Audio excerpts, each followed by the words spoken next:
बिस्मिल्लाहिर्रहमानिर्रहीम। अस्सलाम वालेकुम नादरीन, आप यूट्यूब चैनल देख रहे हैं। मैं इमरान खान हूँ। आज हम मैप से आगाज़ करेंगे क्योंकि ख़बरें बहुत सारी मैप के साथ जुड़ी हैं और इसके ज़रिए से थोड़ी हमें समझ भी अच्छी आ जाएगी। फिर बाकी चीज़ें जो हैं वो जाके हम अपने रेगुलर वीलॉग में डिस्कस करेंगे क्योंकि बहुत सारी खबरें हैं। सबसे पहले तो ये है कि अरब ममालिक से अब कुछ नरम खबरें आना शुरू हो गई हैं।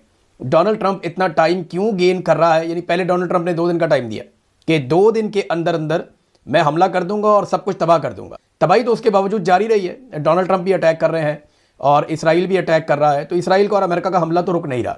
लेकिन डोनाल्ड ट्रंप ने फिर 2 दिन मुकम्मल होने से पहले 5 दिन की डेडलाइन दी, फिर 5 दिन मुकम्मल होने से पहले 10 दिन की डेडलाइन दी।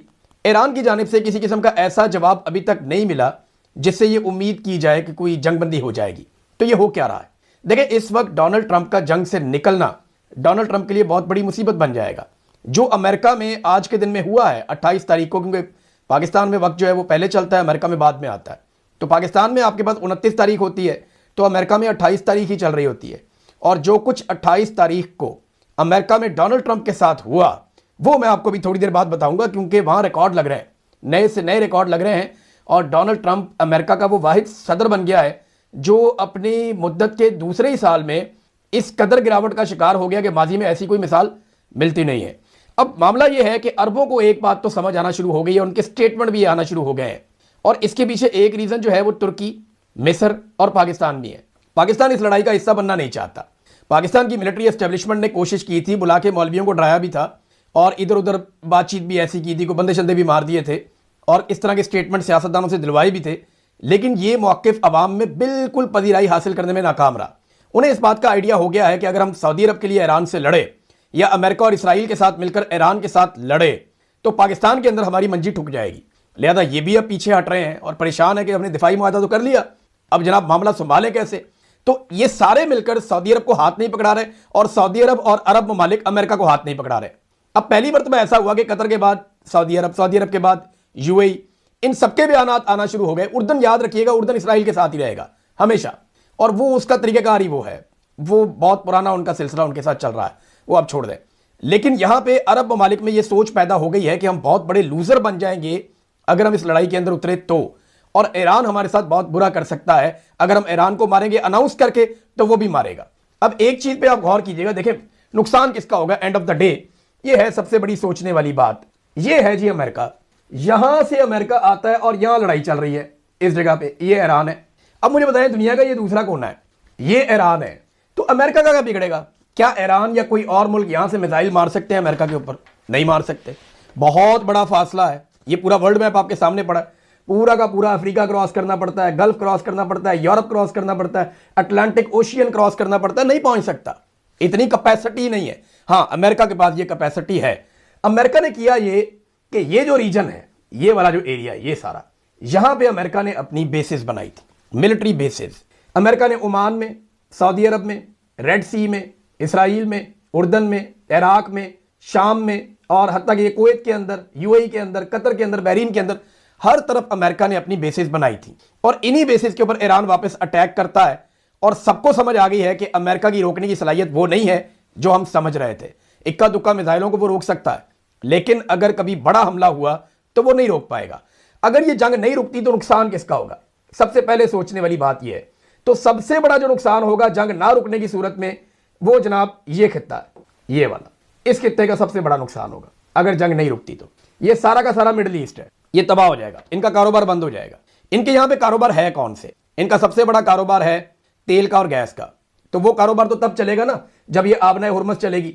जब ये आबनाए हुर्मस ही नहीं चल रही, यहां से तेल की सप्लाई बंद है, यहां तेल आ नहीं पा रहा, इसमें से तेल निकल नहीं पा रहा, ये आगे यूरोप अगर इंतजार कर रहा है तो तेल वहां भी नहीं जा रहा। तेल जो है ये यहां से इंडिया भी नहीं जा रहा, यहां पाकिस्तान भी नहीं पहुंचेगा। ये आगे जापान है, थाईलैंड है, ये जापान है, ये चाइना है, ये म्यांमार है। अगर इन सबको तेल नहीं मिलता और यहां यूरोप में भी नहीं जाता तो सबसे बड़ा नुकसान तो इनका है, क्योंकि ये तेल के सबसे बड़े सप्लायर हैं। तो नंबर 1 नुकसान तो हो जाएगा इनका।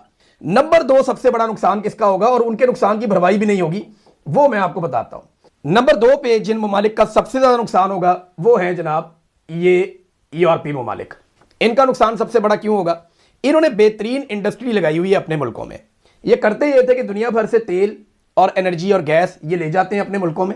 ये यूरोपीय ममालिक, यूरोपीय यूनियन इनकी एक बनी हुई है, इन्होंने फैसला किया है एक पे हमला सब पे हमला, तो ये मिलजुल कर रहते हैं। आप एक वीज़ा लेते हैं, शेंजन वीज़ा उसे कहते हैं, आप पूरे यूरोप में ट्रैवल करते हैं, कोई आपको नहीं रोकता। मैंने अभी वीज़ा लिया तो मेरे पास एक वीज़ा है, मैंने नीदरलैंड का वीज़ा लिया, मैं चाहूँ तो ये पूरे यूरोप में घूम सकता हूँ। इन्होंने आपस में इकट्ठ किया हुआ है, तो ये इंडस्ट्री सारी यहाँ पे लगी हुई है। रॉ मटेरियल ये उठाते थे पहले अफ्रीका से, अभी भी लेते हैं वहाँ से, अब उस तरह नहीं है जिस तरह माजी में था। और ये ऑयल एंड गैस, ये तीन बड़ी जगह हैं जहाँ से ये हासिल करते हैं। एक ये ऑयल एंड गैस हासिल करते हैं यहाँ ऊपर से, या इनको कुछ यहाँ पे ज़खायर हैं, कुछ वहाँ से इनको मिल जाते हैं। एक बड़ा जरिया इनका रशिया था, रशिया से इनको बहुत बड़े पैमाने पर जो है वो ऑयल एंड गैस मिल सकती है, क्योंकि रूस के पास तेल भी है और गैस के भी बहुत बड़े बड़े ज़खायर है, और रूस के जरिए से ये आएगा अगर कुछ इनके पास पहुंचेगा सेंट्रल एशिया से। तो तीसरा इनके पास जो सबसे बड़ा जरिया था वो ये है, ये यहां से गुजरा, ये आबना हुर्मुज़ से होता हुआ बाब मंदब से गुजरा, नहर स्वेज से होके मेडिटेरियन सी से जाके यहां पे यूरोप को मिल जाता है ऑयल और गैस।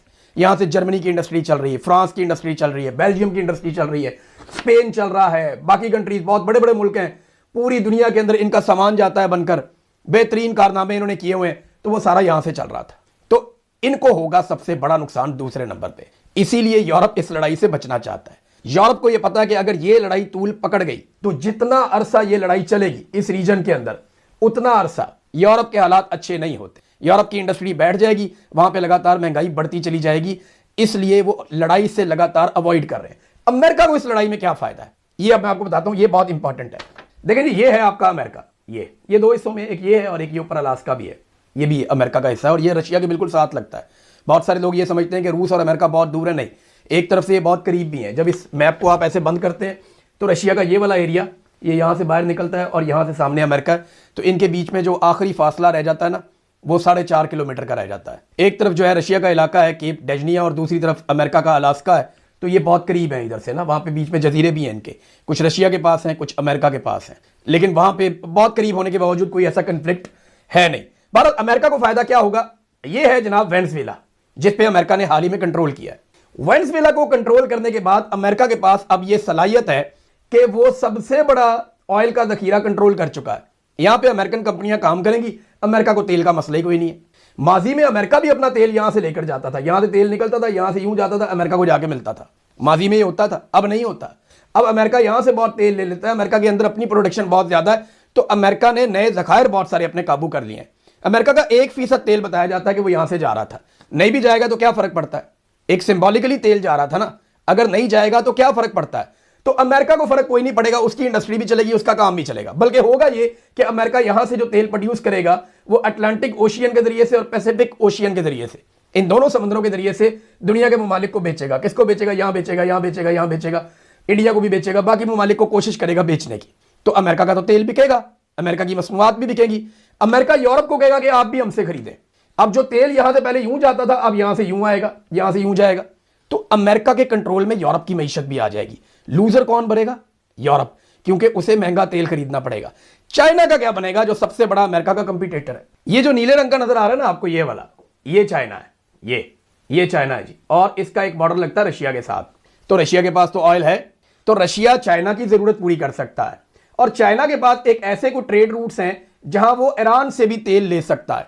तो चाइना कुछ ना कुछ करके लड़ाई के इस माहौल में अपने लिए, क्योंकि चाइना खुद ये प्रोड्यूस नहीं करता तेल, उसके पास गैस और तेल इस तरह नहीं है, तो चाइना अपनी जरूरत पूरी करने के लिए बहुत सारा तेल और गैस इंपोर्ट करता है।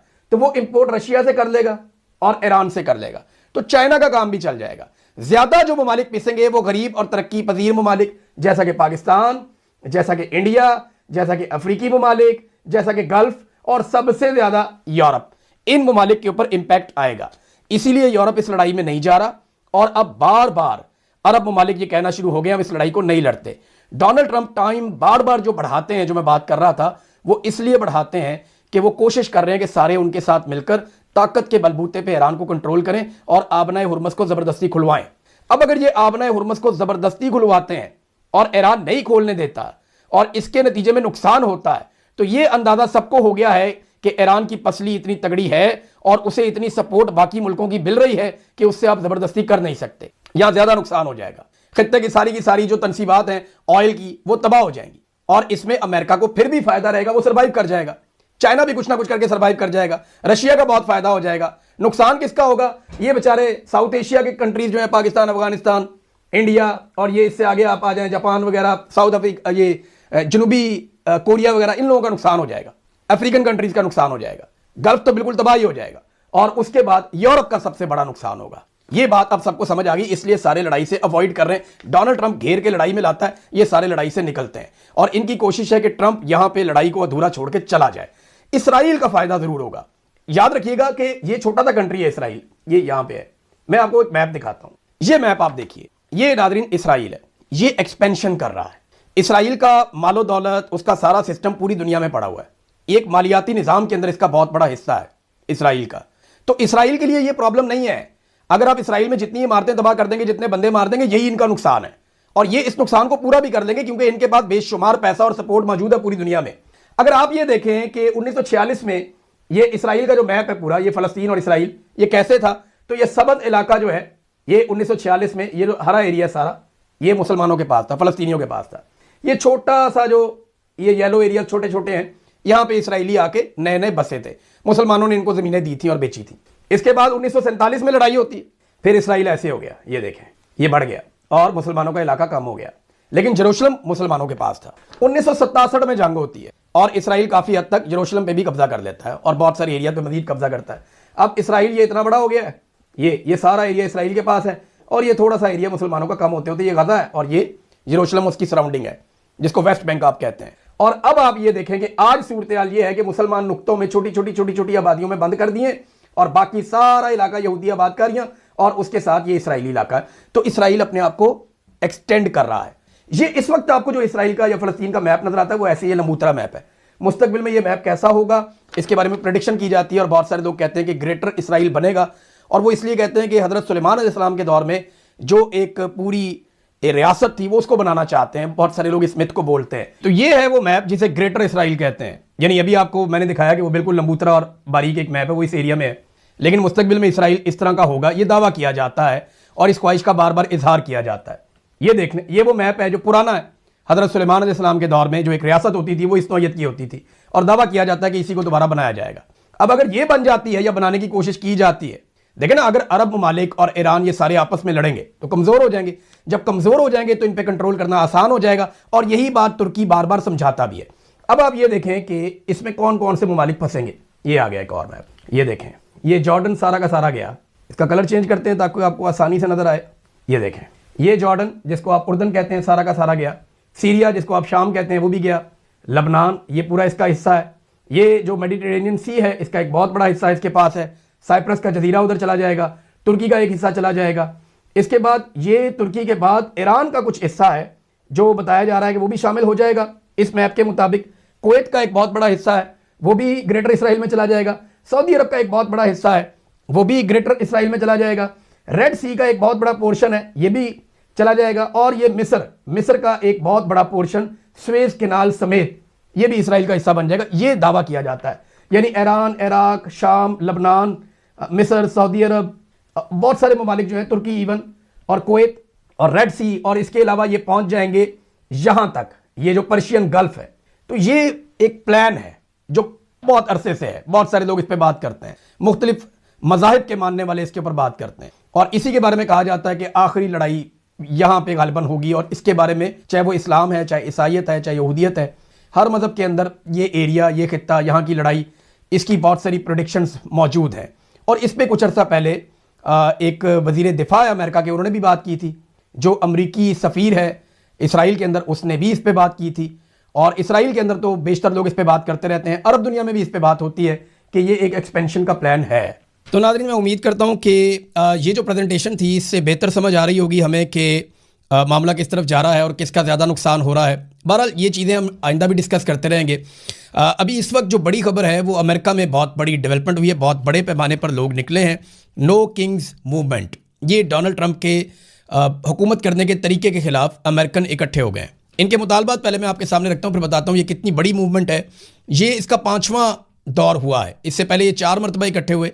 पहली मरतबा 3 मिलियन अमेरिका में निकले थे, फिर 5, फिर 7, और इस मरतबा जो है ये चौथा है। तो इस मरतबा 9 मिलियन का दावा किया गया था, लेकिन अभी रिपोर्ट्स आ जाएंगी, जब कैलकुलेशन होगी तो पता चलेगा कि कितने अमेरिकन बाहर निकले डोनाल्ड ट्रंप के तर्ज हुकूमत के खिलाफ।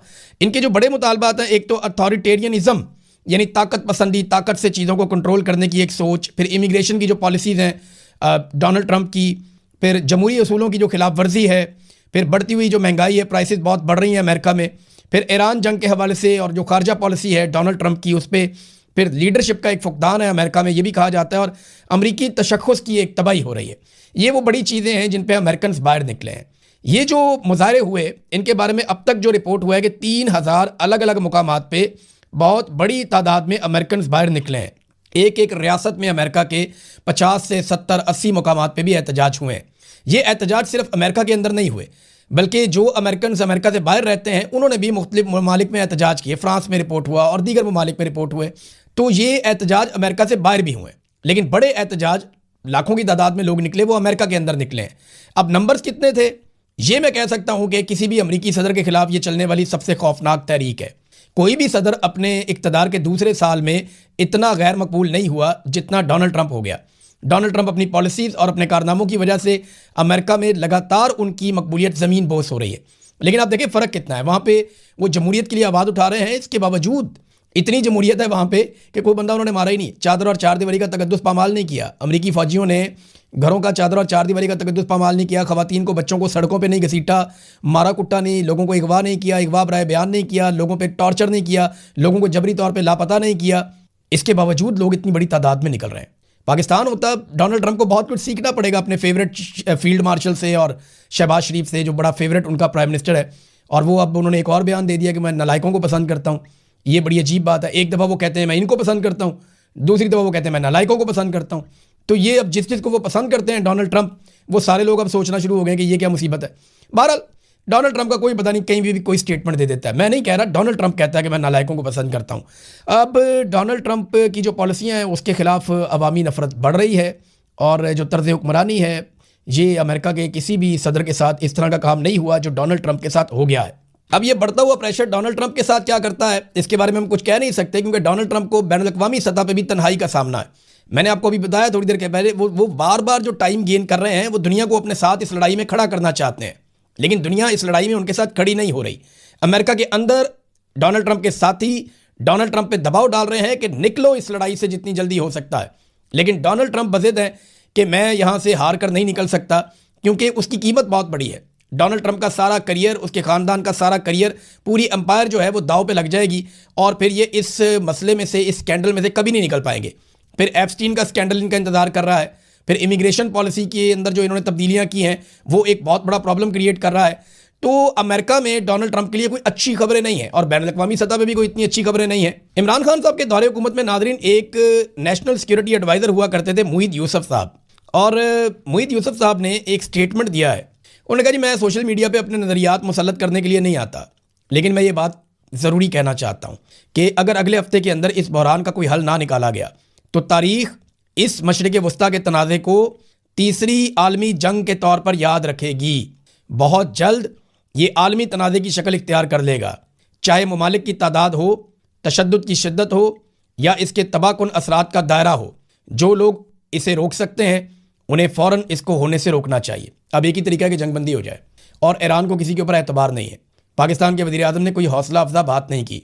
सारे कोशिश कर रहे हैं, अरब ममालिक तहम्मुल का मुज़ाहरा कर रहे हैं, और जो उनके दिमाग में चंद दिन पहले ये चीज़ें दिखाई दे रही थी कि शायद वो लड़ाई में उतरने लगे हैं, अब वो ऐसे दिखाई दे नहीं रही। लेकिन क्योंकि लड़ाई है, आप कुछ कह नहीं सकते, किसी भी वक्त इस लड़ाई की शिद्दत में इजाफा हो सकता है। डोनाल्ड ट्रंप ने मोहम्मद बिन सलमान के बारे में जो अल्फाज अदा किए, मैं वो यहाँ बोल भी नहीं सकता, बहुत ही बदतमीज़ी वाले अल्फाज हैं, बहुत बेहुदा ज़बान इस्तेमाल की मोहम्मद बिन सलमान के बारे में। अगर किसी और मुल्क के, किसी छोटे मोटे मुल्क के हुक्मरान ने की होती तो अब तक त्या पहुँचा हो जाता। पाकिस्तान के मौलवियों ने ताहिर अशरफी ने उठ के फतवे लगा देने थे, और खातमैन हरमैन शरीफैन के लिए सीना को भी कर लेनी थी। तो यहाँ क्योंकि डोनाल्ड ट्रंप है तो नरम नरम स्टेटमेंट दे रहे हैं सारे कि जनाब नहीं करनी चाहिए थी ये बात, अफसोस हुआ, गलत किया, इस किस्म की बातें कर रहे हैं। लेकिन डोनाल्ड ट्रंप ने जो अल्फाज इस्तेमाल किए मोहम्मद बिन सलमान के बारे में, ये किसी सूरत भी किसी सरबराह मुमलिकत को ज़ेब नहीं देते। डोनाल्ड ट्रंप को ऐसे अल्फाज कभी इस्तेमाल नहीं करने चाहिए थे। देखें, जो अरब बादशाह हैं वो बड़े हसास हैं, लेकिन वो मौक़िफ़ अपना बड़ी ताख़ीर के साथ देते हैं, वो रद्द-ए-अमल भी बहुत लेट देते हैं। और एक बात मैं आपको और बताऊं, वो अपना बदला भी नहीं भूलते। वो इस बात को याद रखेंगे जो अल्फाज डोनाल्ड ट्रंप ने उनके बारे में बोले हैं। अब डोनाल्ड ट्रंप ने हर तरफ से मुसीबत को दावत दे दी है, और ये एक फ्रस्ट्रेशन को जाहिर कर रहा है कि वो परेशानी है डोनाल्ड ट्रंप के अंदर कि उनको अपनी ज़बान पे कंट्रोल भी नहीं रहता। वो बहुत सारी ऐसी बातें कर रहे हैं जो तारीख का हिस्सा बन रही हैं और जिससे उनके मुखालिफों की तादाद में इजाफा हो रहा है। ये बात डोनाल्ड ट्रंप को अभी समझ नहीं आ रही, लेकिन जब वो इक़्तिदार के घोड़े से उतरेंगे तो उन्हें समझ आएगी। बहुत सारी चीज़ें पाकिस्तान में भी आसिम मुनीर को, शहबाज शरीफ को, इनको समझ नहीं आ रही, लेकिन जब ये ताकत के घोड़े से उतरेंगे तो इन्हें पता चलेगा जनरल बाजवा की तरह, जनरल फैज़ की तरह कि इनके साथ हुआ क्या। अब तक के लिए इतनी, अपना ख्याल रखिएगा, अपने चैनल का भी। अल्लाह हाफ़िज़।